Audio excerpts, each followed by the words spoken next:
It's elementary, my dear Watson. Well, so said Sherlock Holmes, one of the greatest detectives of fiction of all time, and arguably one of the most famous. Hello, and welcome to yet another episode of How to Be a Great Player.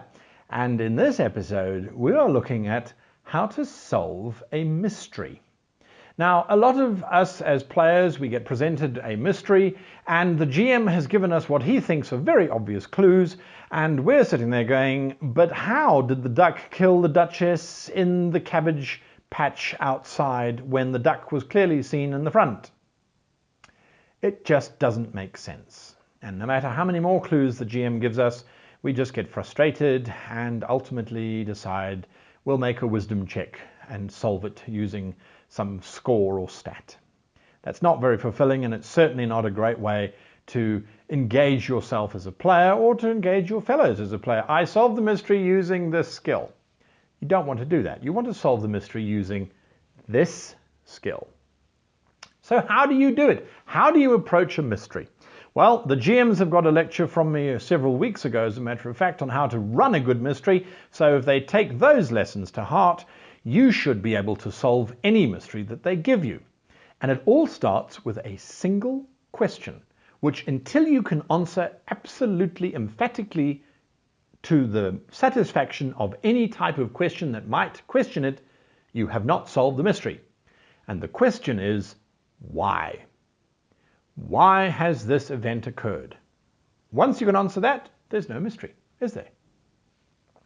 So, if we take, for example, a corpse is found in the middle of a dining hall, and there are 5 guests who all claim that they were in another room having a drink when suddenly they heard a scuffle, a shout, a scream, and then they ran into the room to find the man lying on the floor.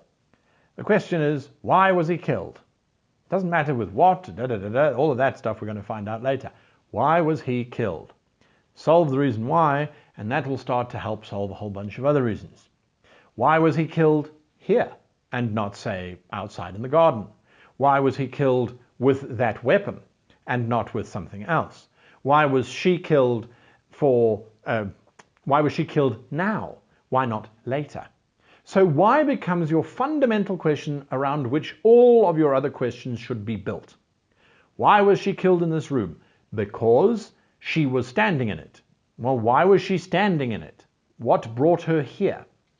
Well, she came here because the butler gave her a note.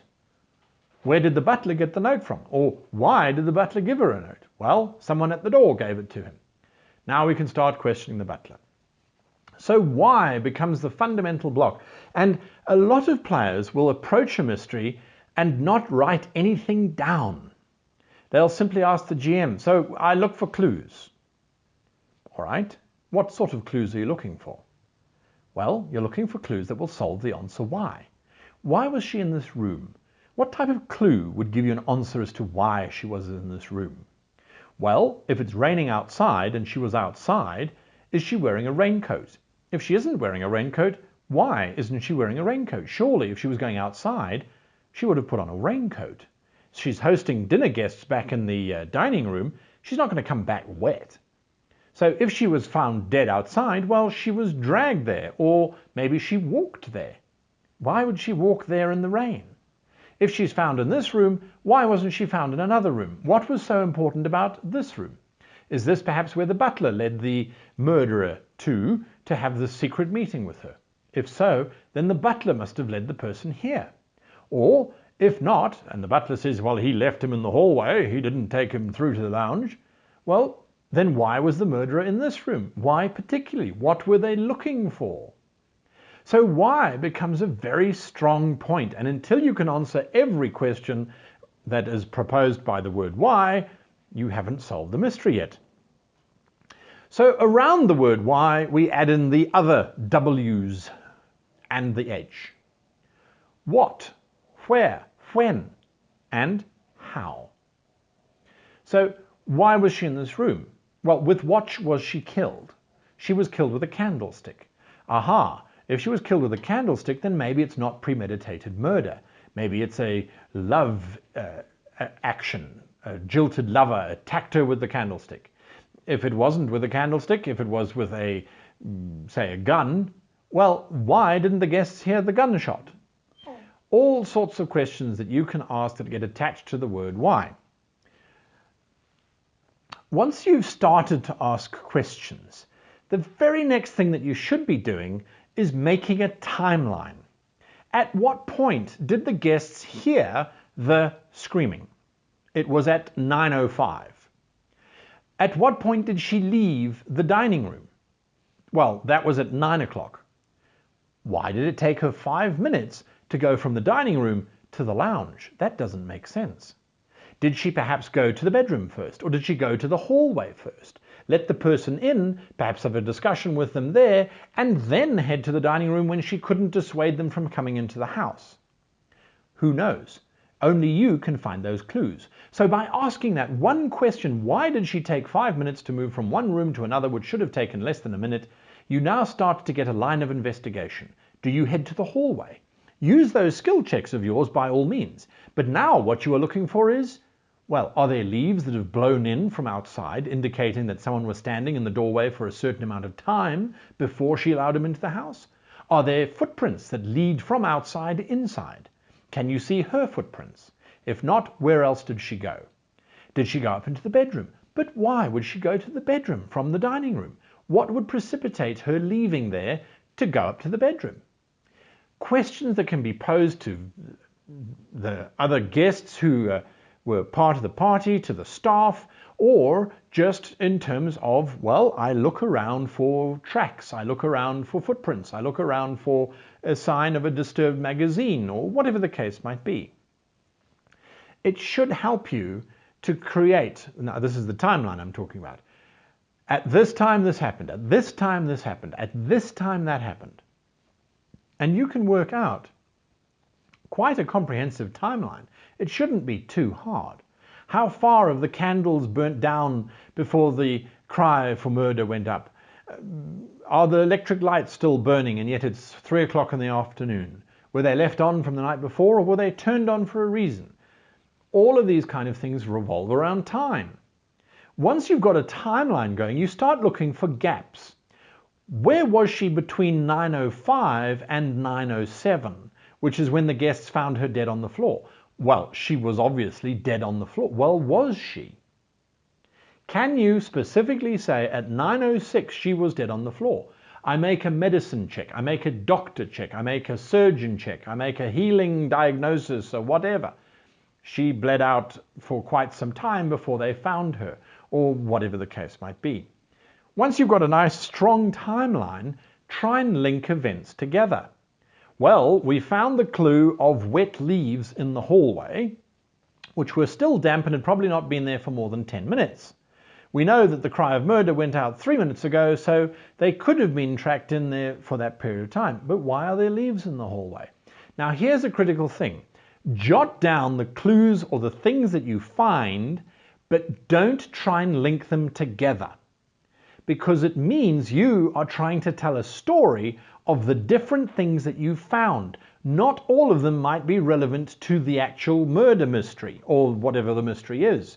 Some of them might be red herrings. You've told the GM you're searching through the library, and he tells you, well, you find this ancient book on the occult. You go, it must be a clue, I will write this down. But because he's a good GM, he'll also tell you that it's covered in dust. Now, if you've done a timeline, you go, well, hang on a moment. If the book is covered in dust, then it hasn't been read in a long time. So maybe it has just been left out. Is it a clue? Maybe it is, maybe it isn't. I'm going to put it into that unknown area. So don't link things together. Just write them down and look at them and say, right, we've got a leaf litter in the floor, in the hallway, we've got leaf litter in the lounge, and we've got leaf litter in the bedroom. It's the same tree which grows in the front garden, so we're not projecting. We can say with some certainty the leaves from that tree were in these 3 rooms, and the murderer moved through these 3 rooms at these times because at other times guests were in these rooms, etc., etc., etc. Projection is dangerous. Putting time to an event or an object is not. That's hard evidence. And once you've got all of that, what's the very next thing that you have to do? sit around the table with your fellow players and their characters and talk about what you found out, talk about your solid facts versus your not so solid facts, talk about your timelines, see what they've found, listen to what they're saying, and listen to the stories that they're coming up with, because they are going to try and link stuff together. Oh, the reason why you found the rubber chicken in the dungeon is because the child was actually playing with it in the afternoon when he shot her with a crossbow, because I found bits of rubber in the crossbow. No, that's not it whatsoever. That's a weird, wild imagination of two very different things that have been linked together. Do you have for certainty a time frame when the chicken arrived in the dungeon? No, you don't. So you can't link the two together. You're projecting.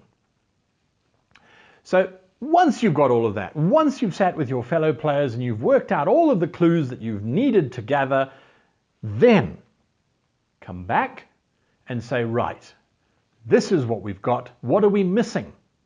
Well, we don't know this or we don't know that.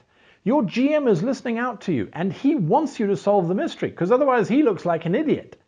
So he will prompt you with additional stuff. Maybe the butler arrives with an extra clue that was overlooked. Maybe a detective arrives and drops a handy hint. Maybe the gardener throws out some crazy clue to the players that has nothing to do with it, but it gets the players to think, gets you to think in a new way. Only once you have worked out the full chain of events can you then step forward and say, you were the killer, I know it was you, because at this time you did this, then you did this, then you did this, then you did that. It's as simple as that. Watch any of the Murder, She Wrote mysteries, any of the Sherlock Holmes mysteries, any of the Agatha Christie mysteries. They all do the same thing. The detectives work through a chronological time sequence. They ask the questions and they don't provide the answers, they find the answers. And only once they have found those answers do they then look at it all and put it together and tell a story. And as Sherlock Holmes famously said, once you have eliminated all that is possible, whatever remains, however impossible, must be the solution. So I hope this has been helpful in how to solve a mystery. And of course, it does rely on your GM being able to tell a good mystery. And if they can't, send them over to How to Be a Great GM. It's there, it's called Settings, Mystery. They can't miss it. It really helps them to create something that allows you to sink your teeth into it and to try and solve it as cleverly as possible. And again, please never ask for a wisdom check. If you are uncertain, if you simply cannot figure it out, unless your GM is really difficult and not a very good GM, don't be afraid to say, I can't figure this out. I'm going to ask a friend. Phone the local detective. Phone the mentor who's been guiding you. Hail the passing starship and present your case to them. Give the GM an opportunity to introduce an NPC who can say, oh, but you forgot one thing. What did she do at 9:23? And the players go, what does that have to do with anything? Well, you've got her moving from here to there. It doesn't take 7 minutes. It takes 2 minutes. Oh, well, that's interesting. An interesting point on this is there's an interesting little ITV series called The Frankenstein Chronicles. And the solution to the Frankenstein Chronicles is based around timing. The detective literally drops a creature into the Thames and times how long it takes to get from point A to point B, and that allows him to solve the mystery. So his question of why was the body here was answered by because it takes exactly 15 minutes for a body to float from A to B. By working out the timing, he worked out the reason why the body was there, which of course led him to where the ultimate murderer was based. And there was a whole bunch of other stuff, of course, as well. It's a very good series. Anyway, I hope this has been helpful in some way to help shape your approach to solving mysteries. And if it did, hit that like button. If you want to see more, hit that subscribe button. And of course, remember to check out www.greatgamemaster.com for a whole bunch of other stuff. There's GM tutorials there, there's system reviews where we look at different role-playing systems, there's free stuff, there's character generators, there's the world that I run, Bacon Battalion. It's all there. Have a look at it. There's a lot of stuff there for you. And until next time, happy playing.